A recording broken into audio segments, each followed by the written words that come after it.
नमस्कार मित्रांनो. तसं संपूर्ण शिवचरित्र हे रम्य, प्रेरणादायी आणि कालातीत आहे. शिवचरित्रात आपल्याला पानापानावर चमत्कार आढळतो.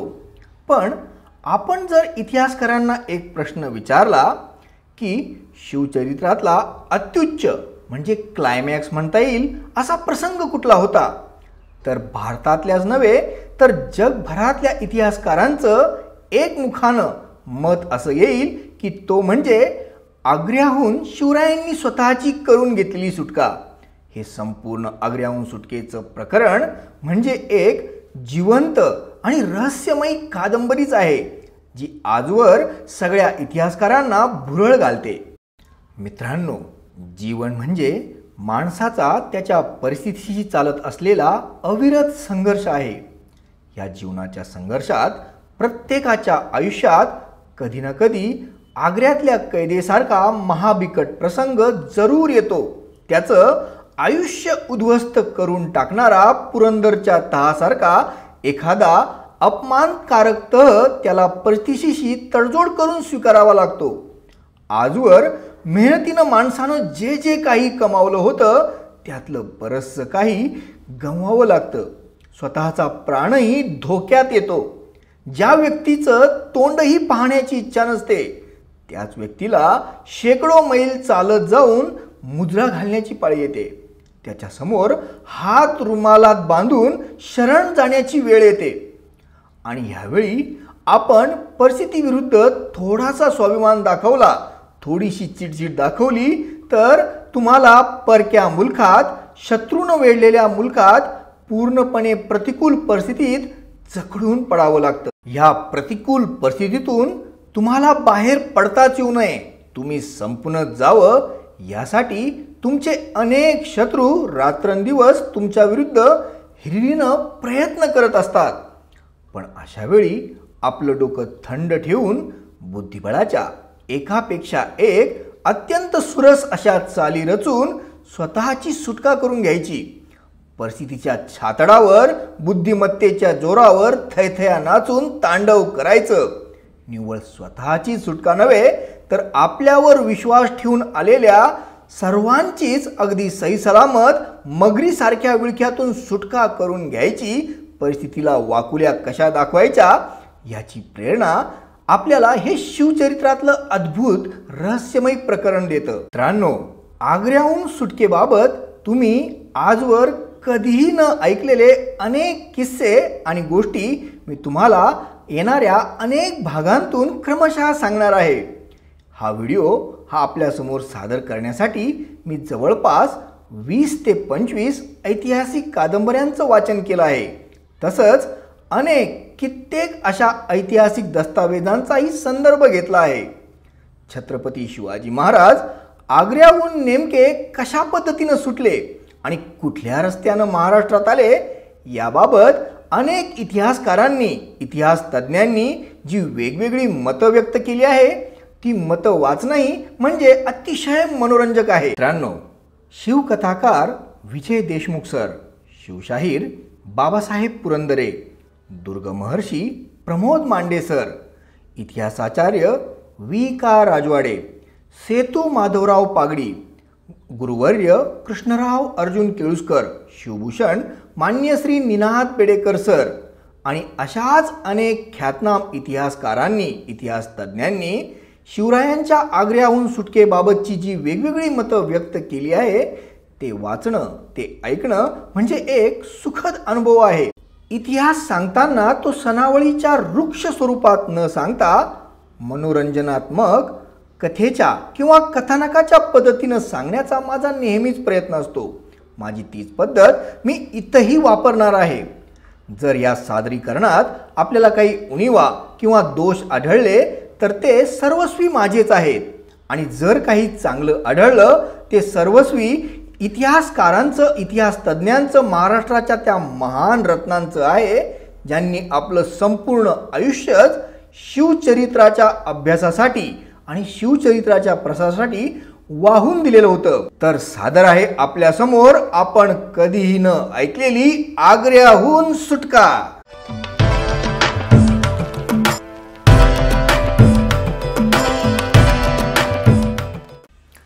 साधारणत 17 फेब्रुवारी 1666चा तो दिवस होता. वेळ दुपारची होती. आपले सकाळचे दोन्ही दरबार अर्थात दिवाणे आम आणि त्यानंतरचा दिवाणे खास उरकून, त्यानंतर नमाज अदा करून आणि त्यानंतर जेवण उरकून हजरत सलामत किबलाए दिनो दुनिया अबुल मुझफ्फर मुईउद्दीन मोहम्मद औरंगजेब गाजी बादशाह आलमगीर उर्फ औरंगजेब हा आग्र्यातल्या लाल किल्ल्यात असणाऱ्या उपकिल्ल्यात म्हणजे जहांगीर महलामध्ये आपल्या जनानखान्यात आपल्या आरामदायी बिछाण्यावर निवांत पहुडलेला होता. आपल्या राखाडी सफेद झालेल्या दाढीवरनं तो नेहमीच्या सवयीप्रमाणे हात फिरवीत बसलेला होता. औरंगजेबाचा चेहरा नेहमीप्रमाणेच निर्विकार, गंभीर आणि चिंताग्रस्त होता.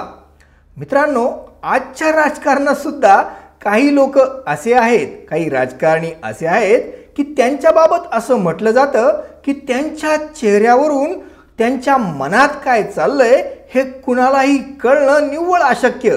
हा औरंगजेब तसाच होता. आग्र्यातली जानेवारीची कडाक्याची थंडी संपून आता फेब्रुवारीच्या मध्यापर्यंत ऊन हळूहळू चढू लागलं होतं. औरंगजेबाला त्याच्या तारतार उझबेक दासी आपल्या हातातल्या मोठमोठ्या मोरपिसांच्या पंख्यांनी वारा घालत होत्या आणि औरंगजेबाच्या बिछाण्याजवळ शाही घराण्यातल्या मुघलांच्या शाही परिवारातल्या 3 अत्यंत प्रभावशाली राजकारणी स्त्रिया उभ्या होत्या. त्या तिघी रागानं धुसफुसत होत्या. रागामुळं त्यांच्या नाकपुड्या फेंदारल्या गेल्या होत्या. राग अनावर झाल्यामुळं, रागाचा पारा चढल्यामुळं त्या तिघींच्याही गोऱ्या गोऱ्या चेहऱ्यांवर लालबुंद गुलाबी रंग चढलेला होता. एकंदर त्या तिघी रणरागिणींचा आवेश धारण करून औरंगजेबासमोर उभ्या होत्या. त्यावेळी संपूर्ण आग्रा शहरात तणावाचंच वातावरण होतं. 22 जानेवारी 1666 रोजी म्हणजे साधारणतः 2-3 आठवड्यांपूर्वी बादशाह शहाजहानचा आग्र्यातल्या लाल किल्ल्यातल्या कैदेत असतानाच, नजर कैदेत असतानाच मृत्यू झाला होता. आपल्या बापाच्या मृत्यूमुळं वास्तविकतः औरंगजेबाला आनंदाच्या उकळ्या फुटत होत्या. पण वरकरणी दुःखी चेहरा करून तो आता 14 फेब्रुवारीला म्हणजे 3च दिवसांपूर्वी दिल्लीवरनं आग्र्यात आला होता. वास्तविकतः जोपर्यंत शहाजहान जिवंत होता तोपर्यंत औरंगजेबानं आग्र्यामध्ये पाऊल सुद्धा ठेवलं नव्हतं. तशी त्यानं प्रतिज्ञाच केली होती.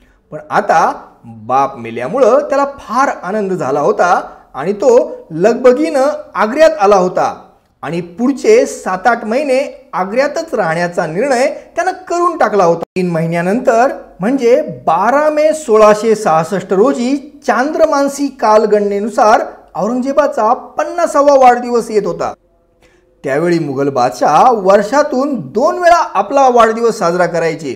एक सौर कालमापनानुसार आणि एक चांद्र कालमापनानुसार. औरंगजेब आपल्या वैयक्तिक आयुष्यात आपण फार साधं राहतो. आपण म्हणजे सिंहासनावर बसलेला फकीर आहे अशी सोंगढोंग करायचा. पण आता मात्र त्यानं दुनियाला आपलं वैभव दाखवण्यासाठी, आपली श्रीमंती दाखवण्यासाठी, आपला आलिशान दरबार दाखवून डोळे दिपवून टाकण्यासाठी सुमारे 1400 बैलगाड्यांमध्ये भरून अत्यंत किमती आणि मूल्यवान असं सामान दिल्लीवरून आग्र्याला आणायचं ठरवलं.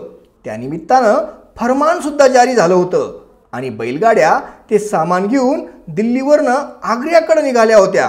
आजच्या भाषेत जर सांगायचं झालं तर हजारो कोटी रुपयांची मूल्यवान संपत्ती त्या 1400 बैलगाड्यांमध्ये भरून दिल्लीवरून आग्र्याकडे आणली जात होती. मुघल दरबार म्हणजे त्या काळातल्या जगातला सर्वात श्रीमंत, सर्वात वैभवशाली, सर्वात शक्तिशाली दरबार मानला जायचा. औरंगजेबाची मामी म्हणजे शाहिस्ते खानाची बायको फरजाना बेगम, औरंगजेबाची मावशी खालाजान दहारारा बेगम, औरंगजेबाची मोठी बहीण आपाजान पातशाह बेगम, जहाआरा बेगम ह्या तिघी रागानं धुसफुसत आणि पाय जमिनीवर दनादना आपटीतच औरंगजेबासमोर आज हजर झाल्या होत्या.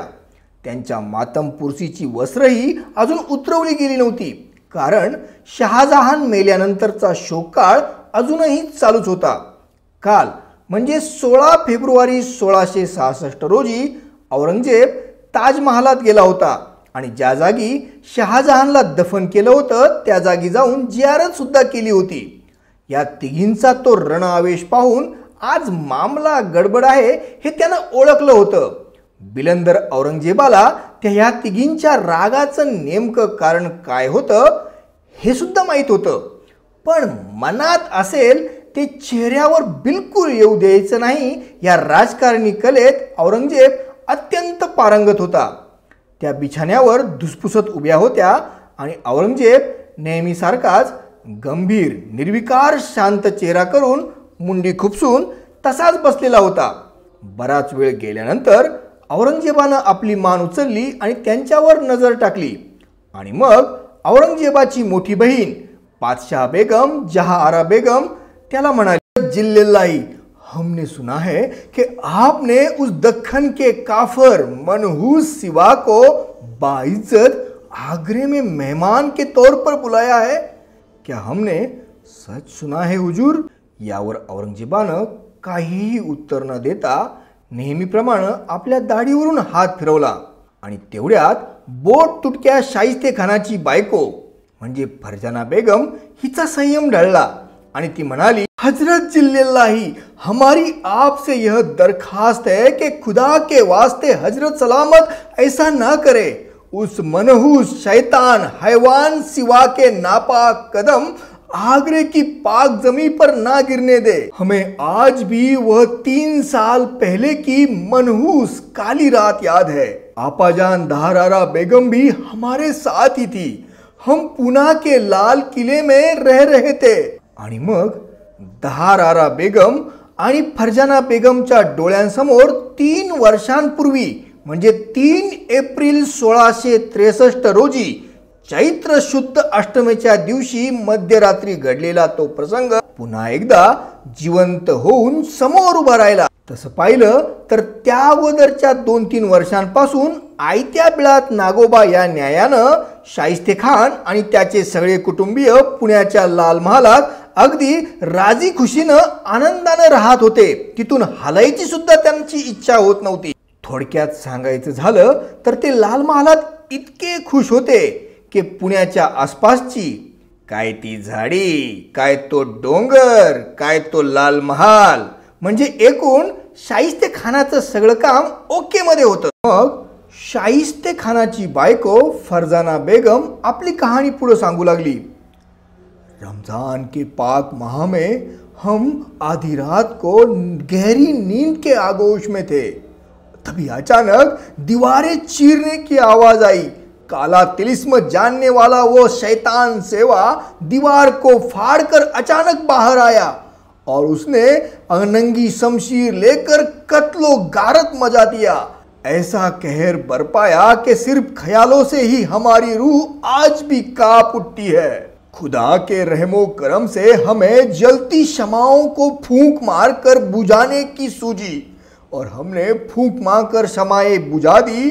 खावंद के जान पर जो बला आई थी वह उंगलियों तक सिमट कर रह गई, लेकिन खावंद की उंगलियां कटने के बाद जो चीख उन्होंने पुकारी थी वह आज भी हमारे कानों में दिन और रात गूंजती रहती है. जब भी कभी उस मनहूस रात की याद हमें आती है तो हमारी नींद हराम हो जाती है. खावंद हजरत अब भी कभी रात बेरात नींद से सेवा आया ऐसे कहकर चिल्लाकर उठते हैं. छत्रपती शिवाजी महाराजांनी बोट छाटल्यानंतर बोट तुटका शाहिस्ते खान आपली तुटकी बोट झटकीत दिल्लीकडे वेगानं पळालेला होता आणि मग दिल्लीपती औरंगजेबानं शाहिस्ते खानाची नेमणूक बंगालचा सुभेदार म्हणून करून टाकली होती. औरंगजेबाची मावशी खालाजान दहार आरा बेगम म्हणाली. आता ही दहार आरा बेगम काही साधी सुधी बाई नव्हती. ज्यावेळी शाहिस्ते खानाच्या बोट छाटणीचा कार्यक्रम लाल महालात पार पाडला होता त्यावेळी त्या घटनेची साक्षीदार ही दहार आरा बेगम सुद्धा होती. दहार आरा बेगम म्हणजे शाहिस्ते खानाची सख्खी बहीण, औरंगजेबाची सख्खी मावशी. ज्या व्यक्तीसाठी ताजमहाल बांधला गेला त्या मुमताज महलची ही सख्खी बहीण. एवढंच नव्हे तर औरंगजेबाचा मुख्य वजीर पंतप्रधान जाफर खानची ही लाडकी बायको. आता मित्रांनो, आईकडच्या नातेवाईकांची म्हणजे मामाची, मावशीची, मावस भावांची किती इज्जत असते हे आजकालच्या काही उदाहरणावरून कळून येईल. काही जणांचे मावस भाऊ मंत्री नसतानाही, कुठलंही पद नसतानाही मंत्रिमंडळांच्या बैठकीला हजर राहायचे. मग त्या काळात त्यांची किंमत किती असेल याचा केवळ अंदाज. आणि मग दहरारा बेगम आधीच भडकलेल्या आगीत तेल ओतीत म्हणाली, हजरत सलामत, वह काफर दीन दुश्मन सिवा इंसान ही नहीं, वह शैतान है, वह काला तिलस्म जादुई इल्म जानता है, हमने अपने खुद के आंखों से देखा है, वह कहीं से भी गायब हो सकता है, कहीं भी आजमाइश कर सकता है, सेवा 50-50 गज की छलांग लगाता है, हमने खुद अपनी आंखों से देखा है. आला हजरत, लोग तो यह भी कहते हैं कि रात के वक्त सेवा के पैर जमीन पर नहीं टिकते, वह हवा में ही उड़ता है. सेवा मक्कार है, गद्दार है, उसने अफजल खान जैसे सुरमा को मिलने बुलाकर उसका मैदा चीर डाला. वह मनहूस सेवा अगर आगरे में आया तो आला हजरत की खैरियत के फिक्र से हमारी आंखों से नींद तलब हो जाएगी. आप जहर का इम्तिहान न ले आला हजरत, यह हमारी आपसे दरख्वास्त है. मग यानंतर औरंगजेबाची मोठी बहीण जहारा बेगम ही त्याच्यापेक्षा 4 वर्षांनी मोठी होती, ती गरजली. मित्रांनो, जहारा बेगम म्हणजे काही साधीसुधी बाई नव्हती. तिला पातशाह बेगम म्हणजे मुघल साम्राज्यातली सर्वात प्रथम स्त्री असा दर्जा दिला गेला होता. ती अत्यंत प्रभावशाली आणि बुद्धिमान राजकारणी होती. मुघल साम्राज्यातली तिच्या काळातली ती सर्वात प्रभावी महिला होती. परत ह्या मुघलांच्या अत्यंत श्रीमंत आणि आंतरराष्ट्रीय कीर्तीच्या बंदराची सगळी कमाई, सगळी जकात तिच्या खाजगी संपत्तीत जायची.